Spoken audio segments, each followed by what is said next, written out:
एक TV show आपने देखा होगा खतरों के खिलाड़ी, लेकिन आज हम जहां हैं वहां रियल खतरों के खिलाड़ी हैं जो अपनी जान पर खेलते हैं और दूसरों की जान बचाते भी हैं। हम बातचीत करेंगे उनके बारे में और एक एक चीज जानेंगे कि आखिर ये सब कुछ होता कैसे है। सतवीर जी हमारे साथ हैं। सतवीर जी, स्वागत है आपका सबसे पहले तो। और मैं सबसे पहले जानना चाहता हूं कि जब ऊपर से आते हैं इसको क्या कहा जाता है और कब कब ये इस्तेमाल में लाया जाता है लोगों की जान बचाने के लिए। सर ये स्लेदरिंग इवेंट है। जी। दुर्गम इलाकों में जब हमें हेली से पहुंचना होता है तो हेली से लैंडिंग के लिए इसका इस्तेमाल करते हैं हमारे रेस्क्यू। और ये सभी इसी से उतरते हैं। ये मतलब किस किस सिचुएशन में ऐसा होता है कि जब आपको हेली से उतरना हो, ऐसी कौन कौन सी सिचुएशंस होती हैं? जहां रोड कनेक्टिविटी ना हो, वाहन ना जा पा रहा हो, तो उस समय पे हमें हेली से पहुंचना है उस जगह पे, हेलीकॉप्टर से। तो अच्छा, अभी ऐसी लैंडिंग करना होता है। अच्छा, अभी कोई ऐसी स्थितियां रही हैं जब आपने इस तरह का रेस्क्यू किया हो, तो वो कौन कौन सा ऐसा समय था? सर 2013 में उत्तराखंड आपदा के समय। जी। उसके अलावा अभी फिलहाल में तो कोई नहीं उसके अलावा। अच्छा, जो तुर्की आपकी टीम गई थी, तो क्या वहाँ भी इस तरह का कुछ सिचुएशन रही थी? तुर्की तो इसकी ज़रूरत नहीं पड़ी, लेकिन हमारे सभी रेस्क्यू इसी सिचुएशन के लिए तैयार रहते हैं। सभी को इस तरीके की ट्रेनिंग कराई जाती है, ज़रूरत पड़ने पे इसका इस्तेमाल किया जा सकता है।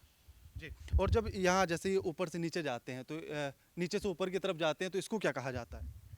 ये बैलेंस क्लाइंबिंग है, जो राइट साइड में है वॉल क्लाइंबिंग है। बैलेंस करते हुए रेस्क्यूअर ऊपर की तरफ चढ़ता है। हाँ।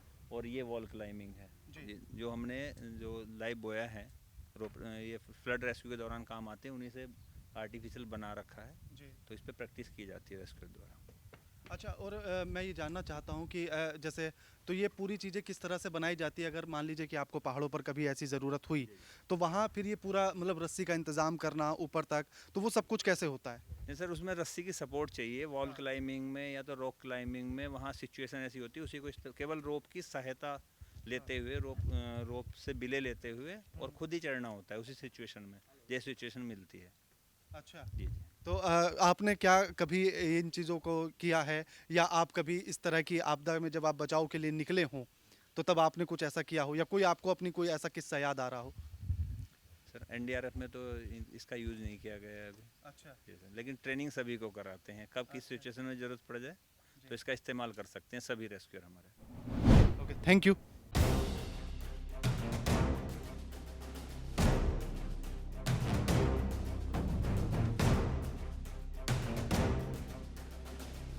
स्केटिंग करते हुए आपने देखा होगा, लेकिन ये तारों पर स्केटिंग हम आपको दिखा रहे हैं। ये तस्वीरें और ये जो दिखाती हैं बहादुरी को, और इनसे बातचीत भी करेंगे कि आखिर ये सब करना इनके लिए कितना कठिन रहा शुरुआत में भी, और अब भी कितना कठिन है। पहले तो मैं आपका नाम जानना चाहता सर मेरा नाम ओमवीर सिंह है। हूँ। ओमवीर सिंह, कहाँ से हैं आप? यूपी से सर। यूपी से। जब आप ये स्केटिंग करते हैं तो कितना कठिन ये शुरुआत में था आपके लिए, क्योंकि अब तो आदत सी हो गई होगी? शुरू में बहुत डर लगता था हमें इससे कि स्केटिंग से, कि जब धीरे धीरे कोर्सेज कराए तो कोर्सेज कराने के बाद जो हमारे बेसिक कोर्सेज होते हैं, जो हमारे उस्ताद सिखाते हैं, उसके हिसाब से फिर हमने ये धीरे धीरे हमने ये सीखा तो अब हमें कोई इसमें कोई जैसे ज़्यादा डर नहीं लगता है। अब हमारे लिए एक नॉर्मल हो गया, क्योंकि हमारा डेली यही रूटीन वर्क है। तो हमें अब इससे ज़्यादा वो डर नहीं लगता है, कहीं आने जाने के लिए कोई प्रॉब्लम नहीं है हमें इससे। अब बिल्कुल भी मुश्किल नहीं रहा। अच्छा, जब शुरुआत में आप एनडीआरएफ में आए, है ना, या इससे पहले जब जिस भी फोर्स में आप रहे होंगे, तो उस समय पर जब ये आपने शुरुआत में सीखी होगी, तब कैसा रहा था? वो पहला दिन कैसा था? तब पहले दिन थोड़ा बहुत डर लगता था, लेकिन ऐसे ना कुछ हम पिछले जो फोर्स वगैरह जहाँ से भी आते हैं, हमें ये सब चीज़ें धीरे धीरे पहले से सिखाई जाती हैं। तो जैसे धीरे धीरे सीखते हैं तो उससे हमें कॉन्फिडेंस बढ़ता है हमारा। तो धीरे धीरे जब जिस फील्ड में रहते हैं, फिर थोड़ा थोड़ा उसी से कॉन्फिडेंस बढ़ता आपदा के समय पर जब आप सुरक्षा के लिए जाते हैं, बचाव के लिए जाते हैं, तो इसका इस्तेमाल कब होता है और कैसे होता है? है। ये जहाँ जाने के लिए रास्ते ना हो, जैसे कहीं बीच में कोई नदी नाला या कोई पुल वगैरह टूट गया हो, तो उसके लिए हम इसको इस्तेमाल करते हैं। वैसे तो ये सिखाने के पर्पज़ से भी होता है, जो हमारे बेसिक कोर्सेज होते हैं उसमें भी ये सब चीज़ें सिखाई जाती हैं। अच्छा। जी। ओके, धन्यवाद आपका।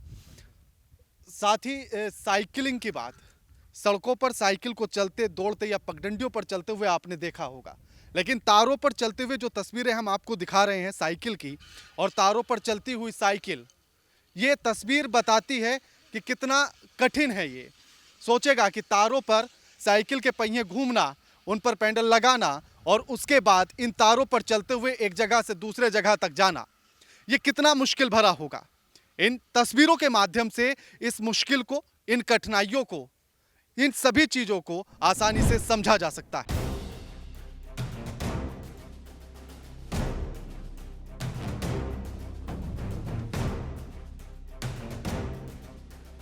अपने संस्कार और अपने उत्सवों से अपने देश को संजोए हमारे ये जवान, हमारे ये सैनिक, हमारे ये योद्धा किसी भी परिस्थिति में तैयार रहते हैं। अपनी समस्याओं को याद नहीं रखते हैं, ये सिर्फ अपनी हिम्मत को याद रखते हैं, ये सिर्फ अपने हौसले को याद रखते हैं। इसलिए अगर आज आप इनके जोश को देखेंगे तो आपको इनमें देश की रक्षा का संकल्प नजर आएगा। ये जवान देश के किसी से भी हिस्से से हो, लेकिन ये है हिंदुस्तान के रक्षक। चलिए आज मैं इनसे बात करूंगी, हमारे ये योद्धा जिन्होंने, आपने देखा कि जिप लाइन के जरिए कैसे इस रेस्क्यू को अंजाम दिया जाता है, कैसे ये जिप लाइन के जरिए आपदा में आने वाले या जो फंसे हुए जो नागरिक रहते हैं उनकी वो रक्षा करते हैं अपनी जान की बाजी लगाते हुए। मैं इनसे बात करने की कोशिश करूंगी। ये आप देख रहे हैं पूरा प्रोसेस कैसे होता है, इनकी जिपलाइन की पूरी रेस्क्यू टीम होती है, किस तरह से आपदा में ये जवान जाते हैं और लोगों की रक्षा करते हैं, इसलिए इन्हें हम हिंदुस्तान के रक्षक कहते हैं। मैम, आपकी हिम्मत को हमारा सलाम। Thank you ma'am. मेरा नाम पवित्रा रानी है मैम जी। कैसा लगता है आपके सामने वो मंजर कैसा था कि जब कोई आपदा में था और आपने उसकी इस तरह से जान बचाई, वो मंजर आपके साथ कैसा रहा? मैम, जब हम इस लाइन में आ गए हैं तो हम लोगों को बहुत अच्छा लगता है, और जो कि हमें ट्रेनिंग के थ्रू हमें सिखाया जाता है उसके लिए हम तैयार होते हैं। तो चाहे अपनी जान पे कुछ भी आ जाए, लेकिन वो चीज़, हम उस चीज़ से पीछे नहीं हटेंगे।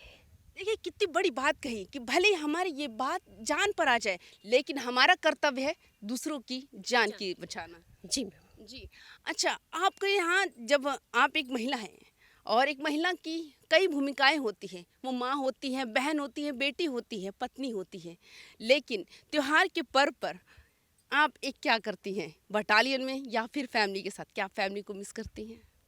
मैम देखिए, अगर कहीं मतलब अदरवाइज बाहर जाते हैं हम बॉर्डर एरिया में, तो फैमिली को भी मिस करते हैं। कई बार मौका हमें मिल पाता है कि फैमिली के साथ नहीं भी होते हैं, फिर बटालियन में ही सेलिब्रेट करते हैं अपना फेस्टिवल।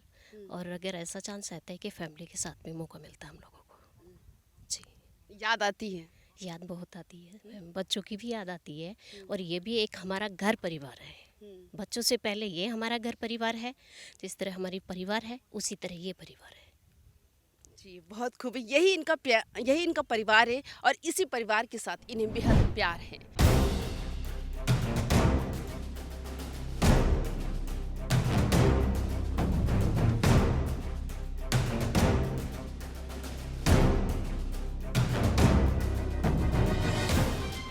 इंसानी जिंदगी में जो इंसान के सबसे करीब होता है, डॉग्स होते हैं। इंसान भी उनसे उतना ही प्यार करते हैं, लेकिन हमारी फोर्स में भी, यानी कि हमारे सुरक्षा बलों के साथ भी वो उतनी ही अहम भूमिका निभाते हैं। अब ये जो आप हमारे पीछे डॉग्स देख रहे हैं, इनकी एक्टिविटी आपको दिखाएंगे कि एनडीआरएफ में ये किस तरह से कार्य करते हैं और किस तरह से हमारी सुरक्षा और बचाव के लिए ये कार्य करते हैं। हमारे साथ इनके हेड भी हैं, सूर्य जी हमारे साथ हैं। स्वागत है सर आपका। जी नमस्कार। ये किस तरह से आप इनका इस्तेमाल एनडीआरएफ में करते हैं? सर बेसिकली क्या है कि एनडीआरएफ में जो है सर्च एंड रेस्क्यू का काम होता है, जिसमें हम लाइव विक्टिम को सर्च करना हमारा सबसे पहला मैंडेट होता है।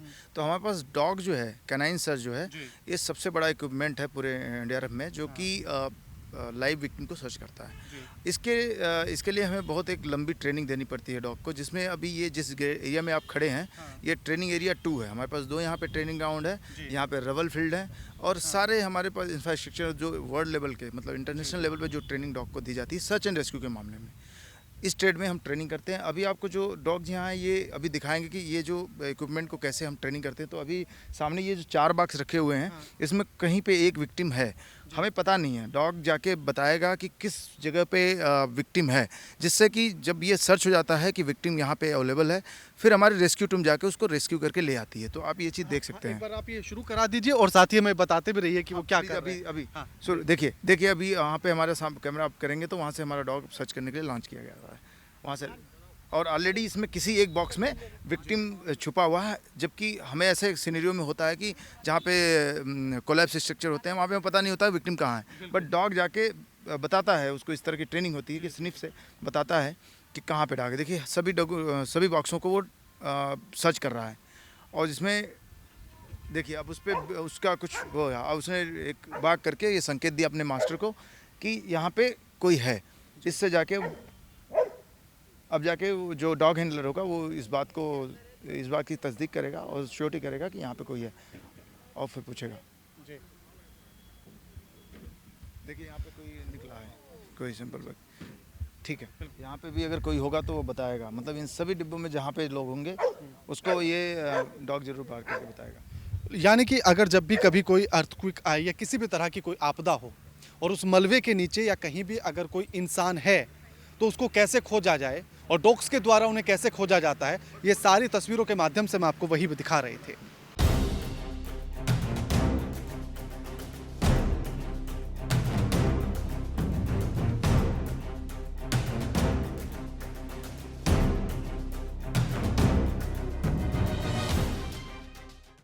देखिए अब ये हमारी ट्रेनिंग का एक और हिस्सा होता है जिसमें हम डॉग को ये इसलिए करना सिखाते हैं क्योंकि इनकी एजिलिटी जो है, इनकी चपलता बनी रहे। जैसे एजिलिटी ट्रेनिंग इसलिए ज़रूरी होता है कि डॉग में जो मेन चीज़ होती है pre dive and search dive, ये ख़त्म नहीं होनी चाहिए। वही उसका प्ले और प्रे डाइव जो होता है वही उसको इस काम के लिए बेहतर बनाती है कि इसको करते रहना है। मतलब कि अगर हम जो सर्च कराते हैं ये उसको इसलिए करता है क्योंकि उसकी ये दोनों ड्राइव जिंदा रहती है। इसके लिए हम क्या कहते हैं कि डोमेस्टिकेशन के बाद, मतलब अब जनरली तो dog in by nature play करता है। मतलब एनडीआरएफ का जो है मेडिकल ट्रेनिंग ब्रांच है, इसमें एक तो हम अपने 8th एनडीआरएफ से और जो बाकी जितने भी एनडीआरएफ के यूनिट्स हैं 16 उनके जो मेडिकल ये रिस्पॉन्डर्स होते हैं प्लस जो मेडिक्स होते हैं पैरामेडिकल स्टाफ, उनको हम यहाँ पे ट्रेन करते हैं जी। ये सीपीआर हो रहा है, इस पर ट्रेन करते हैं और उसके साथ में कोई लगे कि हम उसकी लाइफ को सेव कर सकते हैं एंड जब तक उसको परमानेंट मेडिकल ट्रीटमेंट मिल जाए या कहीं शिफ्ट हो जाए, तो like he is lying in a road या ऐसा unconscious patient, our responder has attended him, तो वो अब उससे पूछ रहा है कि उससे कॉन्शियस लेवल उसका देख रहा है कि एयरवे सर्कुलेशन एंड ब्रीदिंग है कि नहीं है। पहले वो पूछे कि ब्रीथिंग हो रही हाँ, मतलब इजीली कॉन्शियस और not conscious, he will check it. अगर वो नहीं होगा conscious then they will himself ना अपना एयरवे क्लीन करेंगे। कभी कभार क्या आर्टिफिशियल डेंचर्स या ब्लीडिंग या कोई भी चीज़ स्लाइवा होता है या कोई भी फॉरेन बॉडी ऑब्जेक्ट चला जाता है एयरवे में, उससे क्या होता है कि एयर अंदर कंप्रेस देने के बाद नहीं चला जाता है। तो first he has to clear his airway, then उसके बाद उसने देखा कि सर्कुलेशन, उसकी पल्स फेबल थी, ब्लड प्रेशर तो नहीं देखा बट पल्स बहुत स्लो थी and this started APR। This is given in 30 compressions देगा ये। उसके बाद वो 2 अम्बू बैग से 2 मतलब ये एयर जो देगा and this to be repeated 5 times. उसके बाद दे कैन चेंज शिफ्ट, अपनी पोजीशन चेंज कर सकते हैं क्योंकि इसमें थोड़ा फटीग थक जाता है इंसान and it has to be continued whether he is revived और not, it has to be continued till medical assistance is received या ही इज़ टू बी कहीं शिफ्ट नज़दीक से है। अब यहाँ ये ट्रेनिंग इंस्टीट्यूट है ना, तो इसलिए इसको चेक करने के लिए जो सिखाते हैं तो इस पर भी शो कर रहा है, मॉनिटरिंग हो रही है कि सही हम CPR सही तरीके से दे रहे हैं या नहीं दे रहे हैं, तो पूरा आपको वहाँ दिखाई देगा। यहाँ पे जब वो पंप कर रहे हैं तो यहाँ पे इसको रोटेट में एक एरो बन के आ रहा है। एरो बन के आ रहा है, तो जो ब्लू दिखाएगा ना तो हम सही तरीके से, अगर थोड़ा भी गलत अगर हम दे रहे हैं तो रेड होगा। अच्छा, इसकी भी ट्रेनिंग कि हमें एक सही तरीके से सही पैमाने पे उनको करना होगा, पंप करना। थोड़ा सा इधर उधर हो जाएगा तो रिप्स भी ब्रेक हो सकता है जब CPR देते हैं, तो इसीलिए हम लोग ट्रेनिंग के पर्पज से इसके लिए सब कुछ है। लाइफ को सेव करना है, उसका रिवाइव करना है, उसका एयरवे ब्रीदिंग। अब उसमें अगर फॉल्टेक टेक्निक होगा तो फ़ायदे से हम ज़्यादा उसको फिर नुकसान पहुंचा रहे हैं। तो हमारा कंप्रेशन, हमारा साइट, हमारा फोर्स ये बिल्कुल एज पर अप्रोप्रिएट होना चाहिए ताकि ही गेट्स बेनिफिट। अदरवाइज़ जैसे डॉक्टर साहब ने बोला कि कंप्रेशन है या और कुछ और भी अंडरलाइंग प्रॉब्लम्स है, हम गलत फॉल्टी टेक्निक से देंगे, इन फ़ायदे से ज़्यादा उसको नुकसान हो सकता है। तो it's completed like that. Now he is double unconscious patient या आपको वेंटिलेट करना है आप बहुत जगह दूर से ला रहे हैं, इसमें एयरवे आप मेंटेन नहीं कर पा रहे हैं, आपको ऑक्सीजन लगाना है या आपको वेंटिलेटर पे डालना है, जैसे पीछे वो वेंटिलेटर है हमारे पास, you have to keep patient for few days, तो इसमें ट्यूब एक ये जो है ट्यूब डाला जाता है, तो ट्यूब थ्रू हमारे पास ये कैमरा वाला है लेरिंजोस्कोप, हाँ लेरिंजोस्कोप, इसकी मदद से इन्होंने ट्यूब डाल दी। Now they will check its patency, पहले इसको स्टेबलाइज करेंगे बाय एयर फिलिंग, अब इसके बाद ये अम्बो बैग से ये देखेंगे कि वेदर इट्स वर्किंग और प्रॉपरली, जस्ट इन्फ्लेट होना चाहिए, इन्फ्लेट हो रहा है, यहाँ भी एक मार्कर है, ये हाँ ये मार्कर है, ये दिखाएगा। तो अगर हम कंप्रेशन दे रहे हैं तो इससे पता चलेगा चेस्ट जो कंप्रेशन सही हो रहा है कि नहीं, सही तरीके से मेरा ट्यूब अंदर इंसर्ट हुआ है कि नहीं। इससे हमें ये फायदा हुआ कि हमने इसका एयरवे सिक्योर कर लिया, चाहे हम 10 घंटे का सफ़र चलें, चाहे हम इसको वेंटिलेटर पे बहुत दिनों के लिए रखना पड़े, जब तक ये अपने एफर्ट रेस्पिरेटरी एफर्ट ले आता है, हमने एक एयरवेज का पेटेंट बना दिया है एंड ही इज़ ऑन, अभी जस्ट इन्होंने वेंटिलेटर इसके साथ पुटअप कर लिया, कनेक्ट कर लिया सॉरी, तो ये अब ब्रीथ कर रहा है एज पर नॉर्मली, देख लीजिए। ये मार्किंग ऑटोमेटिक मशीन से ये मार्किंग, ये आपको 2 मार्किंग है, एक रेड है एक ग्रीन है। अगर कुछ ऐसी सिचुएशन आती है कहीं भी, आपको मतलब लगता है कहीं भी बाढ़ आ रही है, सुनामी रही, तूफान आता है, तो ये आप सारे इक्विपमेंट साथ में लेके जाते हैं क्या? वेंटिलेटर नहीं होता, बाकी ये जो एम्बो बैग होता है, इस ये जो ट्यूब होता है, ये सारा हमारे पास होता है, हाँ हाँ हाँ, manually we can do it, but ventilator basically this hospital setup या आईसीयू सेटअप में रहता है, तो इसको तो हॉस्पिटल में ही रखते हैं।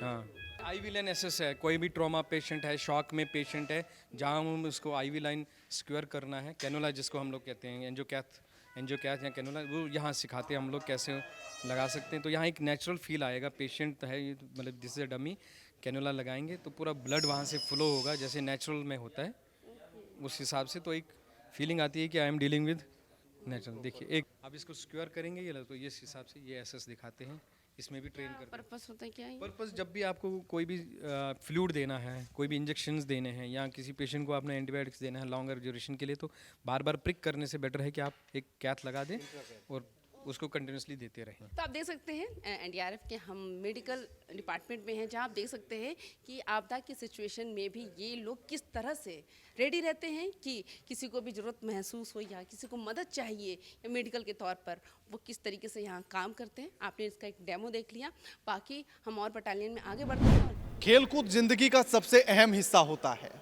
फिर चाहे आप कहीं भी हों, कैसे भी हों, या आप अपने घर से कितनी भी दूर क्यों ना हो, अगर जिंदगी का हिस्सा खेल है तो आप सबसे ज़्यादा स्वस्थ होते हैं।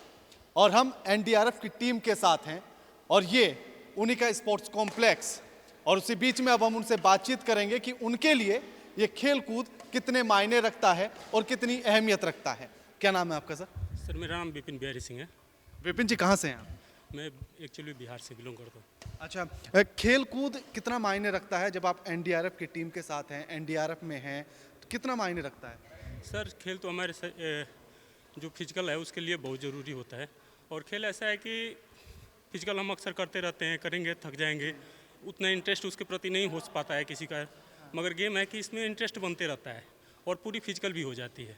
क्या यूँ समझा जाए कि आप काम पर हैं, आप राहत बचाव कार्य के लिए पहुँचे हैं, तो एक स्ट्रेस भी होता है, तो जब लौटते हैं, खेलते कूदते हैं या यहाँ बैडमिंटन खेलते हैं तो वो स्ट्रेस दूर होता है? बिल्कुल सर, स्ट्रेस बहुत दूर होता है और बहुत अच्छा लगता है। हर कोई इंटरेस्ट के साथ खेलता है और सारी तरह की हर तरह के इंटरेस्ट जब खेलते हैं हर चीज़ भूल जाते हैं यहाँ, क्योंकि यहाँ पे केवल ध्यान रहता है हमारा गेम के ऊपर, पूरा फोकस गेम के ऊपर रहने से सारी तरह के स्ट्रेस से दूर रहते हैं। इस वक्त बटालियन में है और इस बटालियन में आप देख सकते हैं हमारे जवान, हमारे जो योद्धा हैं वो अपने आप को फिट कैसे रखते हैं, कैसे, अगर जो कहते हैं ना कि जो फिट है वो हिट है, तो यहाँ पे फिटनेस की ट्रेनिंग दी जाती है। यहाँ पे फिटनेस की कैसा क्या मंत्र यूज़ होता है आप देख सकते हैं। यहाँ पे हमारे जवान हैं जो दिन हो चाहे रात हो, दिन रात रिहर्सल करते हैं, प्रैक्टिस करते हैं, क्योंकि इसमें अगर वो चुस्त दुरुस्त है तो वो आपकी रक्षा कर सकते हैं, वो हमारी जान बचा सकते हैं। तो हमारे साथ आपका नाम क्या है सर? हवलदार अमरदीप जी, ये आप यहाँ पे फिटनेस की ट्रेनिंग देते हैं? जी, कितने साल से हैं आप यहाँ? मैम मैं तो 1 साल हुआ है, अभी पिछले साल आया था, सन 2022 में आया था मैं, और अभी तब से यहीं पे ट्रेनिंग दे रहा हूँ यहाँ पे। तो कैसा लगता है कि घर परिवार से दूर जब आप त्यौहार कोई मनाते हैं तो याद आती है घर की? नहीं मैम, यहाँ का जो माहौल होता है, जो हमारे ऑफिसर्स वगैरह होते हैं, कलीग्स होते हैं, वो इस तरीके के होते हैं, एक फैमिली टाइप का महसूस कराते हैं, तो घर की इतनी याद महसूस नहीं होती और फ्रेंडली माहौल होता है तो इतना फ़र्क नहीं पड़ता त्यौहार वगैरह, तो यही है। तो आपकी ड्यूटी यहाँ पे ये ट्रेनिंग स्पोर्ट्स कॉम्प्लेक्स में स्पोर्ट्स कॉम्प्लेक्स में है, यहाँ जिम ट्रेन करना हो, वहाँ पे जो बैडमिंटन है तो जो खेलने आते हैं इच्छुक होते हैं तो उनको करते हैं। व्हीकल माउंटेड एंटीना, ये वो गाड़ी है जिससे राहत बचाव के लिए निकला जाता है और अभी हम आपको हर एक वो इक्विपमेंट दिखाएंगे जो एनडीआरएफ की टीम इस्तेमाल करती है आपकी सुरक्षा के लिए आपदा के समय पर। सबसे पहले हम इस गाड़ी के बारे में जानना चाहेंगे सर, कब इसका इस्तेमाल होता है और किस तरह से ये यूज़ में आती है आपके? सर हम लोग कभी भी अगर आपदा में बाहर जाते हैं, जहाँ पे नेटवर्क ना हो वहाँ पे इसका इस्तेमाल किया जाता है। जैसे लाइव अगर कोई भी ऑपरेशन अगर चल रहा हो तो वहाँ पे ऑपरेशन का लाइव हेडक्वार्टर में यूनिट में दिखाया जाता है इसको, और वॉइस कॉल भी किया जाता है, वीडियो कॉलिंग भी की जाती है और किसी भी मोबाइल पे भी आप कॉल कर सकते हैं जी। अब इसी के साथ अब हम अंदर जाएंगे और अंदर जाने से पहले एक बार ये बोट आपको दिखा देते हैं, क्योंकि जब भी कभी कहीं पर भी आपने बाढ़ आई हो और उस समय पर जब एनडीआरएफ की टीम पहुंचती है तो इसके साथ आपने अक्सर तस्वीरें अपनी टीवी स्क्रीन पर देखी होंगी। किस तरह से इसका इस्तेमाल किया जाता है और यहाँ से उस स्थल तक लेकर जाना जहाँ आपदा आई है, किस तरह से वो सारी चीज़ें होती? मैं रेस्क्यू लोकेश कुमार। जैसे कि ये आईआरबी बोट है, इसका हम ज़्यादातर बाढ़ आपदा के दौरान इसका इस्तेमाल करते हैं। जैसे कि कहीं पे पानी भर गया है, फिर किसी छत पे बच्चे या पूरी फैमिली डूबी हुई है, तो इस बोट के द्वारा हम सुरक्षित स्थान पर लेके जाते हैं। इस बोट के द्वारा इसमें इंजन मददगार करता है, उसकी सहायता से हम इसको स्पीड से या नॉर्मल स्पीड से चला के लेके जाते हैं। और ये जैसे जैकेट है, तो बोट में जो हम जितने भी विक्टिम होते हैं उसको बैठाते हैं, ये सुरक्षा जैकेट का काम करती है। एक बार में लगभग कितने लोग इसमें आप ला सकते हैं? 10% मैक्सिमम बैठाते हैं। वैसे बाहर उठाने की क्षमता इसकी 1200 है, पर हम कम से कम ही रखते हैं इसमें, जिससे कि डूबने का खतरा बचा रहे। हम खुद भी सुरक्षित रहेंगे, दूसरों को भी सुरक्षित निकालेंगे, इसलिए हम 10% मैक्सिमम रखते हैं इसमें। अब इसी के साथ हाँ, इसके बारे में भी आप बता दीजिए। अगर कोई विक्टिम डूब जाता है, पानी में नीचे डूब जाता है, तो इसका ये जो डीप डाइविंग सूट हमने पुतला बना के खड़ा किया हुआ है, तो इसके माध्यम से हम पानी के अंदर जाते हैं, फिर एक डीप डाइविंग सिलेंडर पीठ पर लगाते हैं, तो उसको हम बोलते हैं गोताखोर, जो डीप डाइवर। तो उसकी सहायता से हम उसको डूबे व्यक्ति को निकाल लेते हैं पानी से। और जब जहां पर भी कोई भी विपदा आती है तो कंधे से कंधा मिलाकर जब खड़े होते हैं एनडीआरएफ की टीम के जवान हमारे साथ, तो उसी के साथ इन इक्विपमेंट्स का इस्तेमाल होता है और उसके बाद ये हमारी सुरक्षा के लिए मुस्तैद रहते हैं, तैयार रहते हैं। आप एक एक करके बता दीजिए कि कब कैसे इस्तेमाल किया जाता है। सर ये है हमारे इक्विपमेंट, कटिंग इक्विपमेंट। किसी भी सीएसआर ऑपरेशन के दौरान कटिंग के लिए हम इस्तेमाल करते हैं। ये हमारा सर आरआरसा गैसोलीन, ये पेट्रोल चलित है और इसे मतलब किसी भी 3 चीज़ों को काटने के लिए इस्तेमाल करते हैं, जैसे मेटल, कंक्रीट और वुडन के लिए हम इस्तेमाल करते हैं। सर ये है हमारा इलेक्ट्रिक। ये सेम चीज़ है जो हमने से मैं बताया था, वही ये चीज़ सेम है, लेकिन ये है हमारा इलेक्ट्रिक। ये हमारा चिपिंग हैमर, किसी भी कंक्रीट स्लैब को छोटी छोटी चिप करने के लिए हम इस्तेमाल करते हैं, छोटे छोटे पीसों को हम कर सकते हैं। और ये 1 मिनट में 1700 स्टॉक देता है। अच्छा सर, ये इसी का ये छोटा रूप है, इसे रोटरी हैमर ड्रिल मशीन बोलते हैं। और ये क्या है, छोटे जैसे हमारे स्पेस कम होता है, उस स्पेस में जहाँ हम इसका इस्तेमाल नहीं कर सकते, वहाँ पे हम इसका इस्तेमाल कर सकते हैं। क्या ये जो ड्रिल मशीन हमने अक्सर आम घरों में देखी होगी या मैकेनिक के पास, उससे अलग है? ये लगभग ये सब सेम होती है, लेकिन सर हम उनका इस्तेमाल अलग होता है। हम वहाँ पे वे क्या करते हैं, इसका इस्तेमाल होल वगैरह के लिए करते हैं, हम किसी भी इसका इस्तेमाल कटिंग के लिए करते हैं। बिल्कुल, शुक्रिया संदीप जी आपका बताने के लिए। ये और भी इक्विपमेंट्स यहाँ पर रखे हुए हैं। अमरेंद्र कुमार जी, कब इसका इस्तेमाल किया जाता है, कैसे किया जाता है? इस उपकरण का नाम हाइड्रोलिक कंटिन्यूअस लेंथ कटर है। इसका इस्तेमाल एनडीआरएफ के रेस्क्यूअर्स द्वारा जब कोई रेल एक्सीडेंट हो जाता है या कोई रेल डीरेल हो जाए, तो उस दौरान उसके बोगी को कट करके विक्टिम को एक्सट्रिकेट करने के लिए हम लोग इस्तेमाल करते हैं। ये जैसे ओडिशा में जो ट्रेन हादसा हुआ था उस समय पर इसका इस्तेमाल हुआ? बिल्कुल बिल्कुल, ये बिल्कुल स्पार्क फ्री कटिंग करता है और 120 mm मोटी जो मेटल सीट है उसे इजीली कट करता है और आग लगने के चांसेस को बिल्कुल कम करता है। जी शुक्रिया। अब ये जो और बाकी आप देख रहे हैं, एक बार इनके बारे में भी आप थोड़ा सा हमें बता दीजिए। सर ये उपकरण कंक्रीट क्रशर है इसका इस्तेमाल अर्थक्वेक के दौरान हेवी कंक्रीट स्लैब को क्रश करने और आयरन बार्स को कट करने के लिए किया जाता है। इस उपकरण द्वारा हम 1 फीट मोटे कंक्रीट स्लैब को इजीली क्रश करते हैं और विक्टिम तक पहुंच बनाते हैं सर। ये और ये इनको क्या कहते हैं? ये दोनों उपकरण एक ही यूनिट के हैं सर, कंक्रीट क्रशर। ये इसका पावर यूनिट है और ये कटर है सर इसका। और इसका इस्तेमाल? ये उपकरण सर हाइड्रोलिक जैक 20 टन है। इसकी वेट लिफ्टिंग कैपेसिटी 20 टन है। इसका इस्तेमाल भी हम लोग vehicle accident, road accident, train accident के दौरान हेवी वेट को उठाने के लिए करते हैं, ताकि उस वेट के नीचे दबे विक्टिम को एक्सट्रिकेट करके और उसे सेफली बाहर निकाल सकें। बिल्कुल, क्योंकि ये बताना बड़ा ज़रूरी था दर्शकों को कि ये जितनी भी चीज़ें यहाँ आप देख रहे हैं ये एक प्रदर्शनी के तौर पर है, यानी कि मॉडल के तौर पर हैं जो एनडीआरएफ की टीम ने यहाँ रखी हैं, ताकि हम और आप लोग उन्हें समझ सकें कि किस तरह से वो इन चीज़ों का इस्तेमाल करते हैं। और बाकी जो इनके उपकरण है वो एकदम पैक्ड होते हैं कि जब भी कहीं कभी भी जाना होता है तो तुरंत उसको लोड करके निकल जाते हैं। विजयकांत जी, किस इस्तेमाल में इनको लाया जाता है और इस उपकरण को कहते क्या? इस यहाँ से जो आगे अभी आप जो उपकरण देख रहे हैं, यह उपकरण सभी CBRN की आपदा में इस्तेमाल किए जाते हैं, जैसे chemical, biological, radiological and nuclear. अभी ये जो हमारा एक उपकरण है ये है अल्सिन मॉनिटर। अगर किसी भी आयोनाइजेशन उसमें अल्फा का पार्टिकल कहीं कुछ हो जाता है तो हम इसका इस प्रकार से पकड़ के और सरफेस पर डिटेक्ट करते हैं और इसमें देखते हैं कि अल्सिन मॉनिटर कहीं अल्फा पार्टिकल कहीं है तो नहीं, जिसकी वजह से मानव को नुकसान पहुंच सकता है। यानी कि कहा जा सकता है कि जितने भी उपकरण हैं, अगर जो भी साइंस का स्टूडेंट होगा तो वो बड़ी आसानी से इसको समझ पाएगा कि अल्फा, गामा, बीटा और उसकी जितनी भी ये रेज हैं, एक्सरे रेज और बाकी, इन सब का कैसे उनको डिटेक्ट किया जाता है और कैसे इनका इस्तेमाल किया जाता है एनडीआरएफ की टीम के द्वारा। जब कहीं पर अगर कोई गैस त्रासदी जैसी कोई स्थिति होती है तो उस समय पर कैसे बचाव किया जाता है एनडीआरएफ टीम के द्वारा, इन सारे उपकरणों का इस्तेमाल तब होता है। अब हमारे साथ सतवीर जी भी हैं।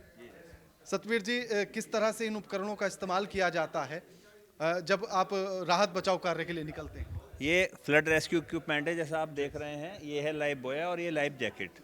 ये एक प्रोफेशनल रेस्क्यूअर या वर्कर अपनी सुरक्षा के लिए पानी में काम करते समय, बोट में काम करते समय पहनता है। इसको बोलते हैं पर्सनल प्रोटेक्टिव इक्विपमेंट्स।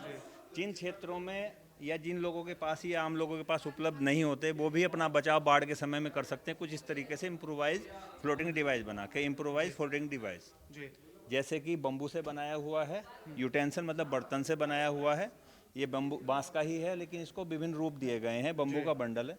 ये मिनिएचर हैं, छोटे सैंपल। अगर इसका बड़ा रूप बनाया जाए तो आदमी एक व्यक्ति, सिविल व्यक्ति अपनी फैमिली के साथ भी सर्वाइव कर सकता है। मतलब मैं एक आसान भाषा में अगर इसको कहूँ तो इस तरह की चीज़ें अक्सर फिल्मों में देखी होंगी। बाहुबली मूवी में इस तरह से हीरो और हीरोइन को तैरते हुए देखा। बिल्कुल बिल्कुल बिल्कुल, तो बड़ा आसान होगा लोगों के लिए समझना। ऐसे ही ये है बोतल से बनाई हुई जैकेट। इसको पहन के भी एक रेस्क्यूअर या आम जनता कोई इसको पहन ले तो वो अपनी जान बचा सकता है। जिस क्षेत्रों में नारियल उपलब्ध हैं तो वो कोकोनट से भी जैकेट बना सकता है, या तो ये गेम खेलने वाले जैसे बॉल होते किसी भी विभिन्न प्रकार के, उसको इस तरीके से बांध के और अपना लाइफ बचा सकता है। बिल्कुल, यानी कि जब सभी फ्लड रेस्क्यू के दौरान काम आने वाले इम्प्रोवाइज फ्लोटिंग डिवाइस जी, यानी कि आप बड़ी आसानी से समझ सकते हैं कि अगर आपके क्षेत्र में बाढ़ जैसी स्थिति आती है, वैसे तो चाहते हैं कि कभी ना हो ऐसी स्थिति, लेकिन अगर आती है तो आप इस तरह से खुद का बचाव भी कर सकते हैं। अगर थोड़ा सा विज्ञान की भाषा में बोला जाए तो जब बोतल बंद हो जाती है तो उसके अंदर हवा भर जाती है, तो उसके बाद वो डूबती नहीं है, तो आप इसको अपने शरीर पर बांधकर बड़ी आसानी से उस विपदा से बाहर निकल सकते हैं। बाकी तो हमेशा हमारे लिए एनडीआरएफ टीम तैयार रहती है, तत्पर रहती है, सेवा के लिए सदैव सर्वत्र हर तरह से हमारे लिए तैयार है। ये सभी रोप रेस्क्यू इक्विपमेंट्स हैं। ये हम कभी भी किसी वाटर बॉडी को क्रॉस करने के लिए या किसी विक्टिम को पानी में फंसे हुए या किसी वाटर बॉडी में फंसे हुए समय में इस्तेमाल करते हैं। जैसे ये हमारा हेलमेट और ये सभी इस काम को इजी बनाने में इस्तेमाल किए जाते हैं। ये जितने भी नट्स हैं ये सभी हमारी एंकरिंग करने में, स्वयं को एंकर करने में या विक्टिम को एंकर करने में इस्तेमाल में लाई जाती है, जिससे कि हम विक्टिम को इजी तरीके से निकाल सकते हैं, वह उसको सुरक्षित स्थान पर पहुंचा सकते हैं।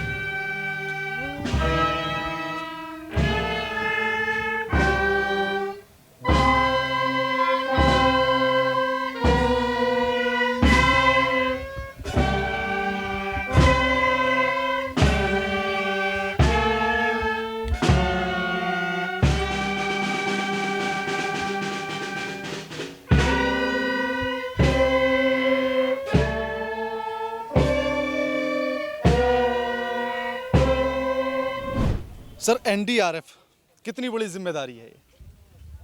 सच मायने में एनडीआरएफ अपनी जिम्मेवारी निभाता है और देश के द्वारा जो एनडीआरएफ को जवाबदारी दी गई है, सिर्फ अपने देश में ही नहीं बल्कि पूरे विश्व में अभी हम आपदा मोचन बल का कार्य कर रहे हैं। पूरे विश्व में कहीं भी किसी प्रकार की भी आपदा आती है, चाहे वो प्राकृतिक हो चाहे वो कृत्रिम हो, एनडीआरएफ के कर्मी हमेशा सदैव तैनात रहते हैं, तत्पर रहते हैं और हम उस पर रिस्पॉन्ड करते हैं। सर थोड़ा सा चलते चलते बातचीत करेंगे। सर मैं ये जानना चाहता हूँ कि जब कहीं पर कोई आपदा आती है और आप टीम भेजते हैं तो कैसे वो सारी चीज़ें पता लगती हैं कि कौन सी टीम को भेजना है, क्या क्या इक्विपमेंट जाने हैं? देखिए, जब भी कोई आपदा होती है उसकी सूचना हमारे कंट्रोल रूम में आती है। कंट्रोल रूम वाले उनसे जानकारी हासिल करते हैं कि किस प्रकार की आपदा है, तो उससे हमें पता लग जाता है कि कहीं बिल्डिंग कोलैप्स हुआ है या लैंडस्लाइड है, अर्थक्वेक भी होता है तो उसका बिल्डिंग कोलैप्स का ही मैटर होता है, या कहीं बाढ़ आया है। यदि बाढ़ आया है तो हमारे पास फ्लड रेस्क्यू इक्विपमेंट होते हैं, वो लेके जाते हैं।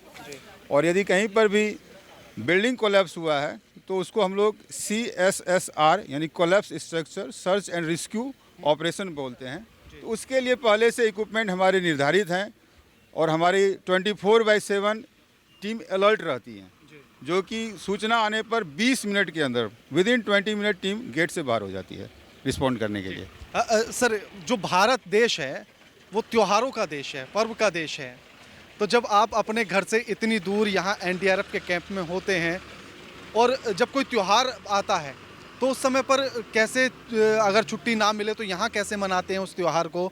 और क्या बचपन का कुछ ऐसा याद आता है कि मैं पहले ऐसे होली मनाता था या दिवाली मनाता था? देखिए, बचपन की यादें आना तो स्वाभाविक है, सभी लोगों को बचपन की यादें आती हैं। हमारे मन में भी होता है कि हम त्यौहार अपने घर पे मनाएं, लेकिन इसके साथ ही साथ देश के द्वारा जो हमारे ऊपर जवाबदारी दी गई है उसको भी हम नज़रअंदाज नहीं कर सकते। तो अब संजोग की बात यह है कि हमारा जो ड्रेस है वो ऑरेंज कलर का है, और ऑरेंज कलर का ड्रेस जो होता है किसका होता है? हनुमान जी का होता है। तो हनुमान जी राम भगवान के बड़े भक्त थे, तो इसलिए उनकी भक्ति में हनुमान जी, अब राम भगवान हनुमान जी को धरती पर छोड़ के चले गए, तो हम लोग अपने आप को हनुमान मानते हैं और राम भक्ति में लीन रहते हैं, यानी देशवासियों की सेवा में लीन रहते हैं। बिल्कुल नहीं, आपके तो पूरा एनडीआरएफ में भी है ना मोचन, मोचन संकट मोचन, और वो संकट मोचन है, हम आपदा मोचन है। तो कुछ कुछ सिमिलरिटी भी है, हमारे नाम में भी है, पहनावे में भी है और काम में भी है। बिल्कुल, मतलब आपदा और संकट एक ही बात है ना? मैं ये जानना चाहता हूँ कि आप यहाँ अगर हैं तो आप त्योहार कैसे मनाते हैं? यहाँ पर हम देखिए, हम अपनी ज़िंदगी का सबसे अहम भाग जो है अपने बल में बिता देते हैं। यानी 18 वर्ष की आयु में जनरली भर्ती होते हैं और 60 साल की उम्र में हम रिटायर होते हैं। तो पूरे ज़िंदगी का जो मुख्य हिस्सा है वो हम अपने फोर्स के में ही बिता देते हैं। तो ये हमारा फोर्स जो है एक परिवार बन जाता है। हम सारे एक परिवार की तरह रहते हैं और हम सभी आपस में, सारे जो फौजी भाई हैं, हम आपस में मिल के त्यौहार को सेलिब्रेट करते हैं। बड़ा यूनिक तरीके से सेलिब्रेट करते हैं, सामूहिक हम लोग इसको सेलिब्रेट करते हैं, सामूहिक सेलिब्रेशन होता है हमारा। तो आप देख रहे हैं मैं बटालियन में हूँ, बटालियन में हमारे साथ है दीपक सर। आप टर्की के जो घटना हुई थी, वो भयानक हादसे की तस्वीर आपने अपनी आंखों से देखा था, कैसा था वो मंदिर, वो कैसा वो पल था? देखिए, बहुत बड़ी त्रासदी थी वो एक, शायद टर्की के इतिहास में भी सैकड़ों सालों बाद इस तरह का भूकंप आया था और 8-8 मंजिले मकान बिल्कुल ज़मींदोज़ हो रखे थे। उस पर भारत सरकार द्वारा जब निर्णय लिया गया तो भारत की प्रथम टीम को लेके मुझे मौका मिला वहाँ जाने का, और हमारी सारी टीम ने हम बहुत मेहनत के साथ काम करते हुए जो है रेस्क्यू ऑपरेशंस को अंजाम दिया। तो जब भावनात्मक तौर पे कहें तो ये एक ऐसा पल था कि जिसमें काफ़ी हद तक जो है लोग जब डेड बॉडीज़ को देखते हैं तो उसमें वो वीक पड़ जाते हैं, लेकिन being central arm police forces background, यहाँ कोई कमज़ोर नहीं पड़ता है, बहुत मजबूती के साथ सब जमे रहे और जब तक हम वहाँ ऑपरेशंस में थे तो अपने ऑपरेशंस को बहुत अच्छे तरीके से अंजाम दिया। टर्की में आपको जब भारतवासियों को देखा गया, टर्की वालों ने जब भारतवासियों को देखा तो उनका रिएक्शन कैसा था कि वो आप उनके लिए देवदूत समान थे? निश्चित तौर पे जब किसी की जान खतरे में हो और उसको किसी प्रकार की कोई मदद मिल जाए तो उसके लिए वो देवदूत ही होता है। और हम ही नहीं, विश्व की अन्य टीमें भी जो वहाँ काम कर रही थी वो सभी उनके लिए देवदूत की तरह ही थे। विशेष तौर पर हम भारतीय, क्योंकि भावनात्मक तौर पर हर किसी से बहुत जल्दी जुड़ जाते हैं।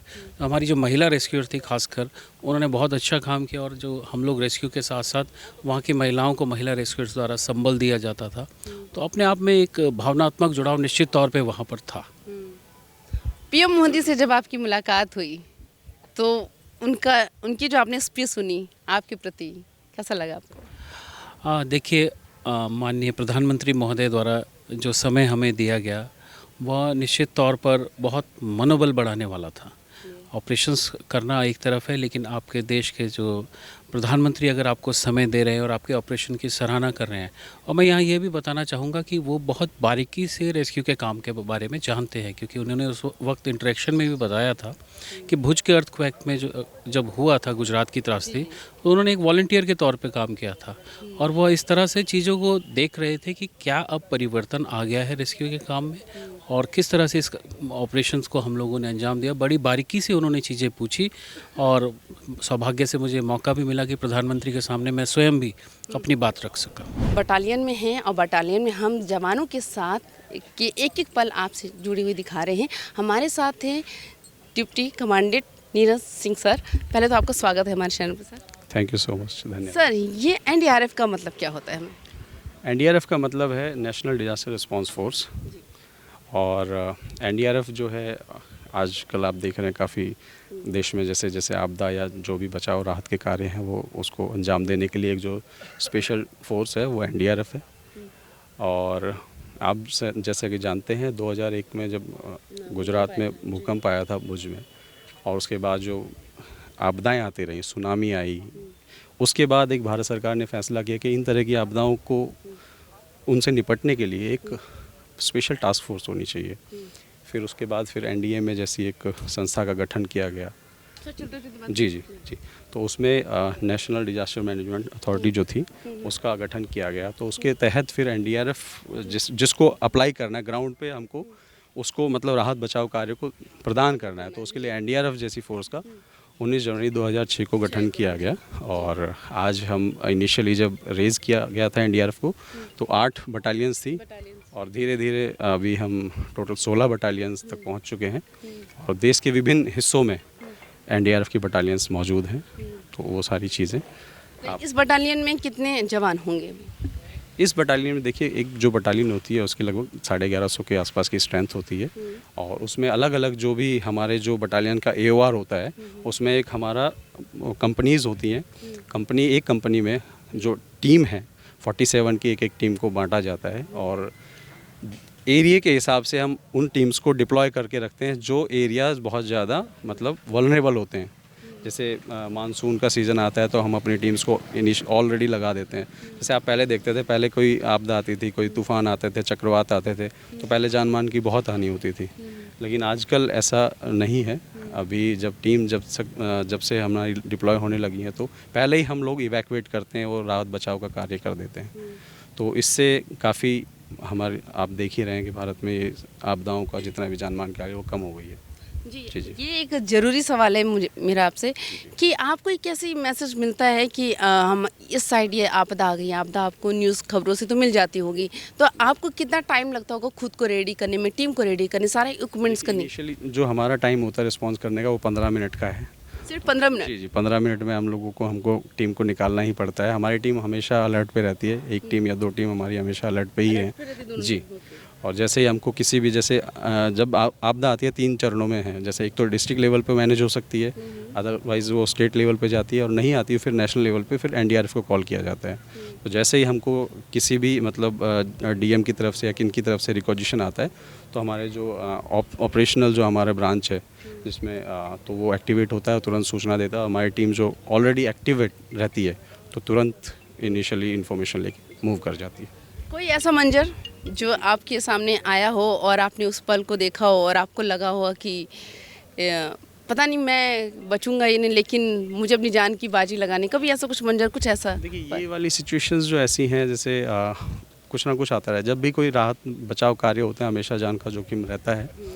और लेकिन फिर भी हम अपने प्रॉपर पीपीई इक्विपमेंट जितने भी हमारे पास हैं जो हमको दिए गए हैं, हम उनका पूरी तरह से यूज़ करते हैं और सेफ़्टी हमारी सबसे पहली प्रायोरिटी होती है, तो हम उसको इंश्योर करते हैं। साथ में जो हमारा जो रेस्क्यूअर काम कर रहा है, बीइंग ऑफिसर, हमारा काम है कि उनको उस चीज़ को इंश्योर करना। जी, आपदा सेवा सदैव सर्वत्र। बहुत बहुत शुक्रिया। आपदा सेवा सदैव सत्वत। जब ये पंक्तियां जिनके लिए हो जाएं या जिनका ध्येय ही ये पंक्तियां हों, फिर उनके लिए कोई और शब्द कहना बचता ही नहीं है। NDRF, national disaster response force. जी हाँ, एनडीआरएफ जो आपदा सेवा, जो आपके हित में और आपकी मदद के लिए हमेशा आगे रहता है। नमस्कार, मैं हूं आपके साथ मुदिता। मैं आपके साथ के Rana. MV network news watch India देख रहे हैं आप। और आज हम बात करेंगे और आज हम उन योद्धाओं के साथ हैं, उन जवानों के साथ हैं जिनकी काबिलियत आपकी और हमारी रक्षा होती है।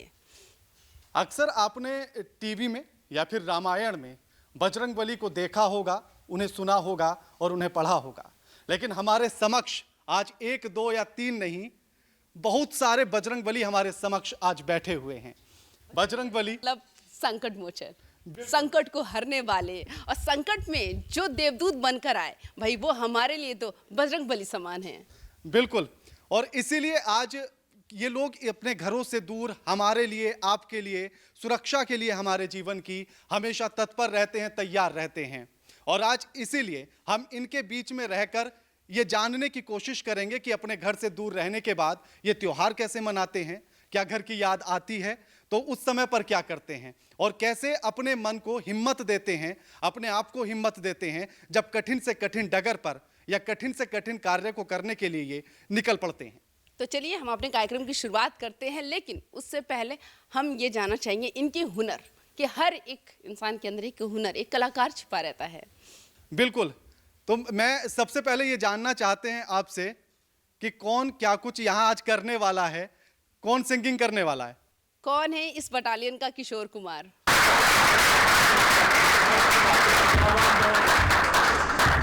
क्या नाम है आपका? मेरा नाम रोहिताज कुमार है। कहाँ से हैं आप? मैं राजस्थान से सीकर डिस्ट्रिक्ट से हूँ। अच्छा, जी मैम।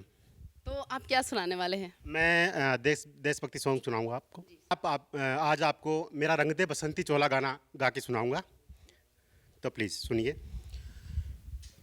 हो मेरा रंग दे बसंती चोला, ओए रंग दे बसंती चोला, माहे रंग दे बसंती चोला।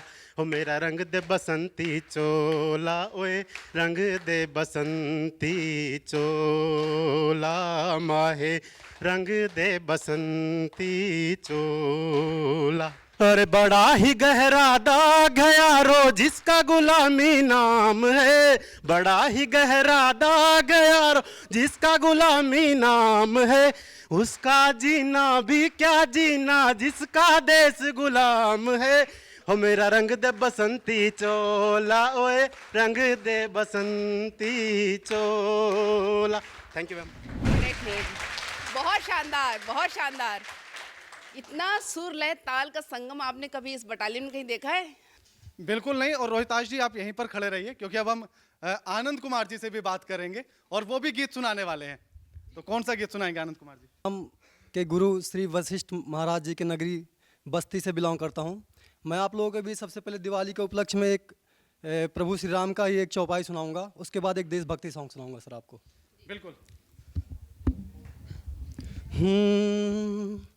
कौसल्या दशरथ के नंदन, राम ललाट पे शोभित चंदन, रघुपति की जय बोले लक्ष्मण, राम सिया का हो अभिनंदन। अंजनी पुत्र पड़े हैं चरण में, अंजनी पुत्र पड़े हैं चरण में, राम सिया जपते तन मन में। मंगल भवन अमंगल हारी, द्रवहु सुदशरथ अजर बिहारी राम सिया राम सिया राम जय जय राम सिया राम सिया राम जय जय राम। सर अब एक देशभक्ति सॉन्ग छोटा सा। पहले तो मैं ये कहना चाहूंगी, आपको देख के लग रहा है यही राम भक्त हनुमान है।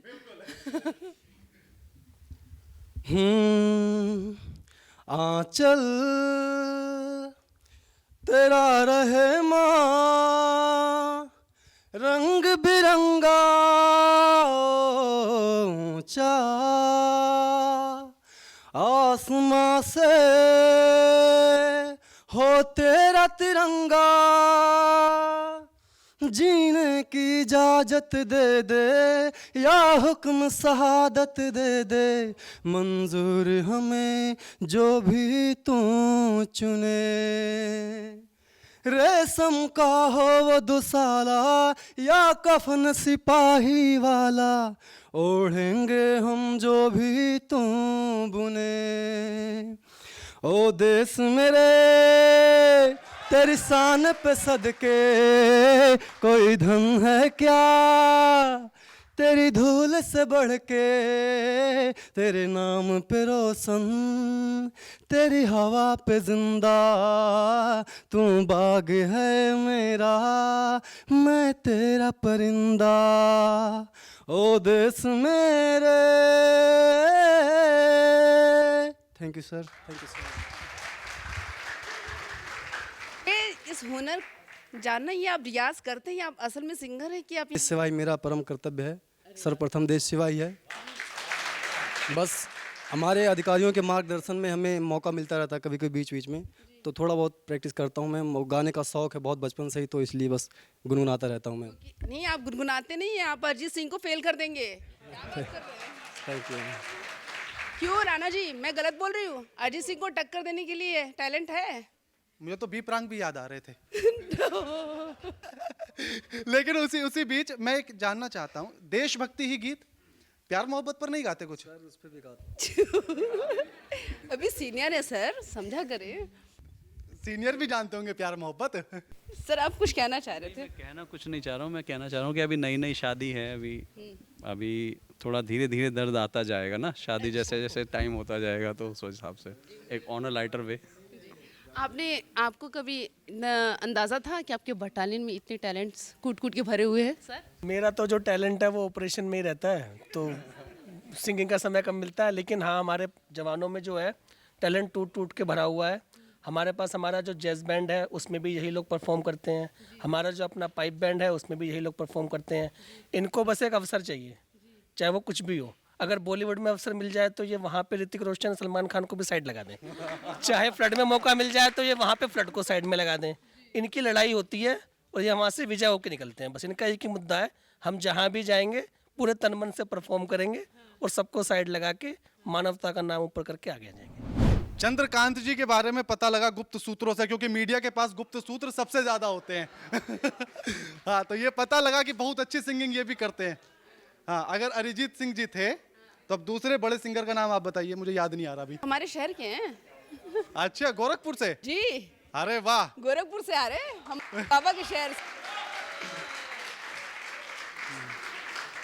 अभी इनकी शादी नहीं हुई है। कि अफवाह ना फैलाएं और ना फैलने दें, ठीक है। और वैसे भी मेरा गला खराब है, लेकिन मैं कुछ पंक्तियां गाऊंगा, जिससे कि आप लोगों ने मेरा नाम इतना लिया है तो ज़रूर एक दो लाइनें मैं सुनाऊंगा। जब भी आपदा के समय याद करते हैं तो एक लाइन मैं गाना चाहता हूँ। एक से काम नहीं चलेगा। ओके, दो चार लाइन कंपाइल करूँगा। हो चांदनी जब तक रात देता है हर कोई साथ, तुम मगर अंधेरों में ना छोड़ना मेरा हाथ। हो चांदनी जब तक रात देता है हर कोई साथ, तुम मगर अंधेरों में ना छोड़ना मेरा हाथ। बेसिकली ये जो पीड़ित जनता होती है एनडीआरएफ रेस्क्यूअर्स के लिए गाती है। तो thank you, this was all from my side. नहीं, लेकिन एक चीज सर ने बोला था कि मोस्ट बैचलर हैं ये, हाँ एलिजिबल बैचलर है, हाँ।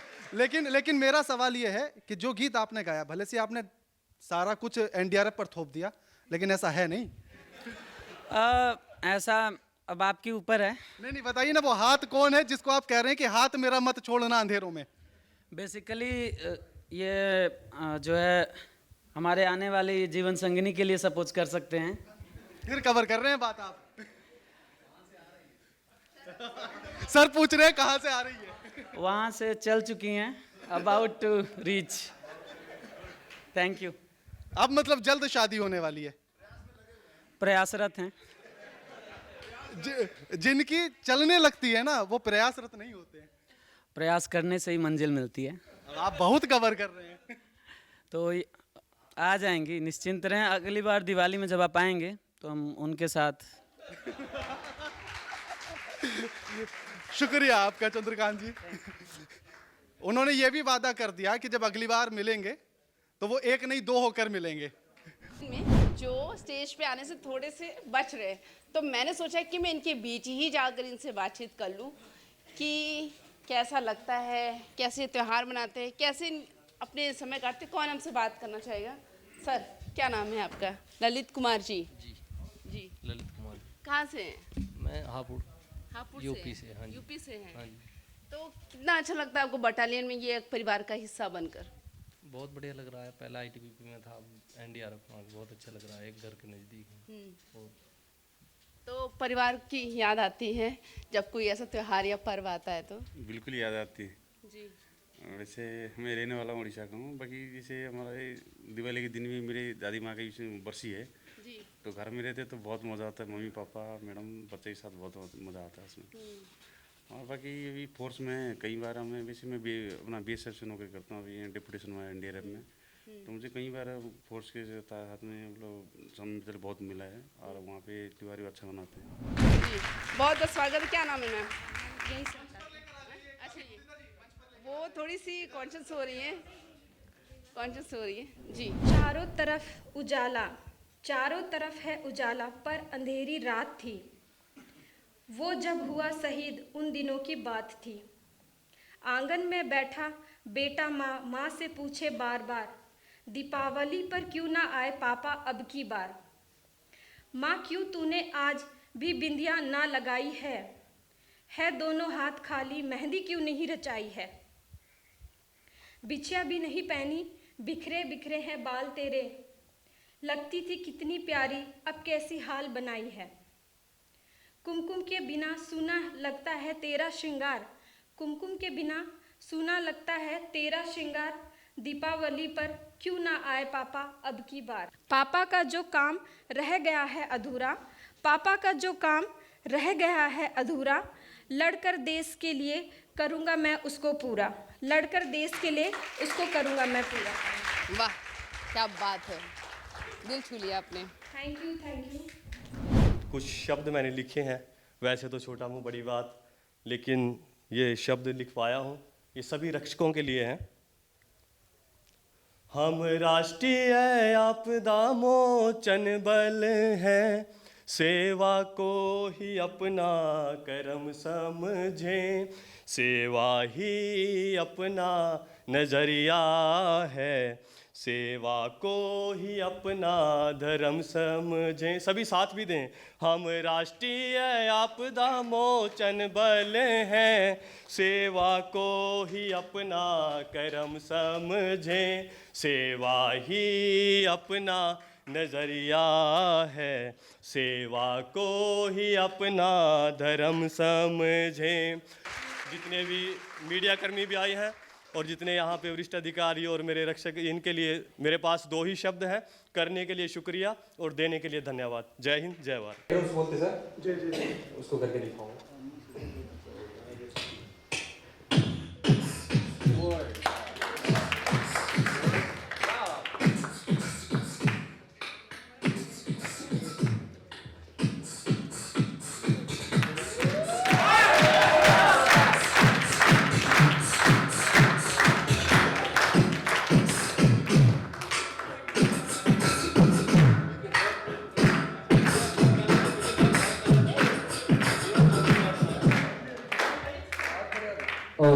पायल का आवाज कैसा आता है?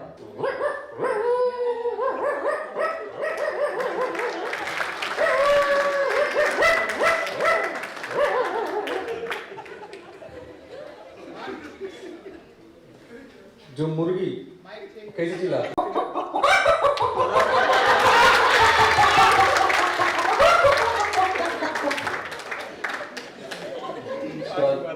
फ्लाइट उड़ते समय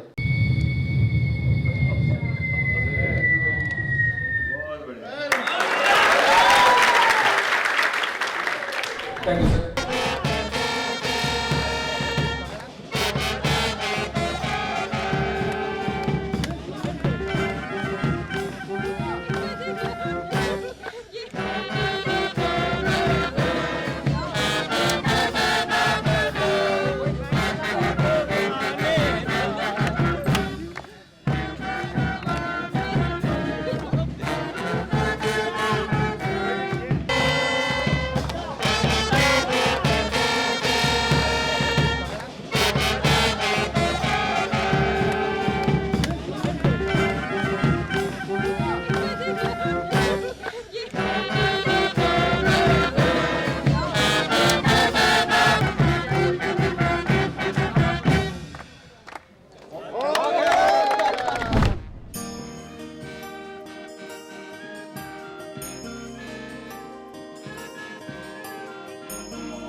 आप सभी को हमारी पूरी टीम की तरफ से दिवाली की हार्दिक शुभकामनाएं। नमस्कार।